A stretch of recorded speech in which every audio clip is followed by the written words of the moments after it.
ଚାଷୀ ଭାଇମାନଙ୍କୁ ଆମ ଗାଁ ଚାଷୀ ୟୁଟ୍ୟୁବ୍ ଚ୍ୟାନେଲ୍କୁ ସ୍ୱାଗତ। ଆସୁନ୍ ଆଜି ଆମେ ଜାନ୍ମା ଏନ୍ତା କିଛି ଯେନ୍ଟାକି ଆପଣ 2026 ଯଦି ଆପଣ ଡାଲୁଆ ଧାନ କରୁଛନ୍ ବା କିଛି ଯଦି ପଲ୍ହା ପକଉଛନ୍ ଚାରା ଲଗାଉଛନ୍ ବୋଲେ ସେଥିର୍ଲାଗି ଚାରା ଠାନେ ଆମେ ରାସାୟନିକ ବ୍ୟବହାର ନି କରିକରି ଆମେ ଯଦି ଅର୍ଗାନିକ୍ ହିସାବେ କିଛି ଆପଣ ଖୋଜୁଛନ୍ କିମ୍ବା ଆପଣ ଯଦି କର୍ବାକେ ଚାହୁଁଛନ୍ ବୋଲେ ଆମେ ସେ ବିଷୟରେ ଆଜି ଆଲୋଚନା କର୍ମା। ସେଟା ବ୍ୟବହାର କଲେ ଆମେ ନିହାତି ଭାବେ ସେ ଗଛଟା ଯେନ୍ଟାକି ଆମେ ଚାରା ଲଗାମା ସେ ଗଛଟା ନିହାତି ଭାବେ ରୋଗ ସାଙ୍ଗେ ଲଢ଼ି ପାର୍ବାର୍ କ୍ଷମତା ରହୁଥିବା କିମ୍ବା ଯଦି ଧାନ ପଲ୍ହା ଆମେ ପକଉଛନ୍ ବୋଲେ ସେଟା ଦେମା ବେଲେ କି ଗଣ୍ଠି ପୋକ ସାଙ୍ଗେ ଲଢ଼ି ପାର୍ବା କ୍ଷମତା ରହେବା କିମ୍ବା ଆର୍ ବି ଅନେକ କିଛି ରୋଗ ଅଛି ତାର ରୋଗ ପ୍ରତିରୋଧକ ଶକ୍ତିଟା ବଢ଼େଇ ପାର୍ବା ସେ ପଲ୍ହାଟା। ଆସୁନ୍ ଆଜି ଆମେ ଜାନ୍ମା ସେ ଆଜି ଆସୁନ୍ ଆମେ କଥାବାର୍ତ୍ତା ହେମା।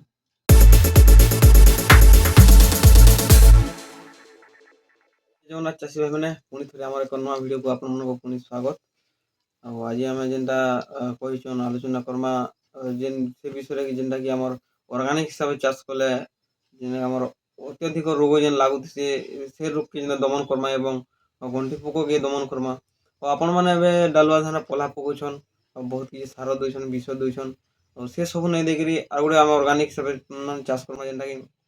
ଆମର ଯେନ୍ କୌଣସି ମାଟିକେ ବି କ୍ଷତି କରବାର୍ ନାଇଁନ ଜିଆ ଉପରେ ବି କିଛି ପ୍ରଭାବ ପଡ଼ବାର୍ ନାଇଁନ ଆଉ କୀଟପତଙ୍ଗ ଯେଉଁ ଆମର ଅଛନ୍ତି ଜିଆମାନେ ତାର କୌଣସି 1% ବି ଖରାପ ନାଇଁ କରନ୍ ଯେନ୍ଟାକି ଆପଣଙ୍କର ଧାନ ଗଛ ବି ସୁରକ୍ଷିତ ରହେବା ଏବଂ ଆମର ଯେନ୍ ମାଟିରେ ଯେନ୍ ଜୀବାଣୁ ରହୁଛନ୍ ଆମର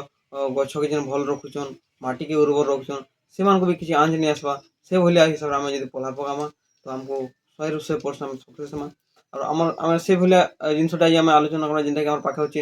ପିଓର ନିମ୍ କେକ୍। ଟୋଟାଲ କମ୍ପାନୀର ଆମର ଗୋଟେ ପିଓର ନିମ୍ କେକ୍ ବୋଲି ନିମ୍ ପିଡ଼ୁଆ ଆଇସି ଯେନ୍ଟାକି ପିଓର ନିମ୍ବରେ ତିଆରି ଆଉ ଇଟା ଯଦି ଆମେ ଯଦି ପଲ୍ହା ବେଡ଼୍ରେ ପକାମା ଆଉ ପଲ୍ହା ପକାମା ବେଲେ ବେଡ଼୍ରେ ଯେନ୍ ପଡ଼ିଥିବା କୌଣସି ବିଷ ଦିଆ ନାଇଁ ପଡ଼େ ନିମ୍ ପିଡ଼ୁଆ ଦେଲେ ଆପଣଙ୍କର ଗଣ୍ଠି ପୋକ ହଉ କି ଆଉ ଅଲଗା ସଢ଼ା ବି ହଉ ଇଟା ମାନେ ନାଇଁ ଲାଗନ୍ ମାଟିକେ ପିତା କରିଦେବା ମାନେ ଯେନ୍ ଭଳିଆ ଆମର ଯେନ୍ ଗଣ୍ଠି ପୋକ ହଉ ସେ ଗଣ୍ଠି ପୋକ ଟିକେ ମିଠା ଲାଗି ଯାସନ୍ କିନ୍ତୁ ଇଟା ପିତା କରିଦେବା ଗଛକେ ପିତା କର୍ବା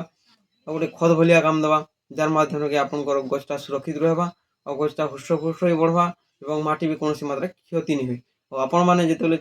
ଚାରା ଲଗାଉଛନ୍ ବେଡ଼୍ରେ ନିହାତି ଭାବରେ ନିମ୍ ପିଡ଼ୁଆ ଟିକେ ପକଉନ୍। ନିମ୍ ପିଡ଼ୁଆ ପକାଲା ମାଧ୍ୟମରେ ଆପଣମାନଙ୍କର ମାଟି ବି ସୁରକ୍ଷିତ ରହିବା ଏବଂ ଆପଣଙ୍କର ଗଛ ବି ସୁରକ୍ଷିତ ରହିବା। ଦେଖିପାରୁଥିବେ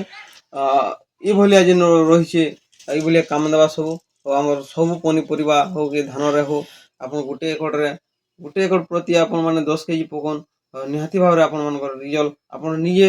ସ୍ୱଚକ୍ଷୁରେ ଦେଖିପାରବାର ନିହାତି ଭାବରେ ଆପଣ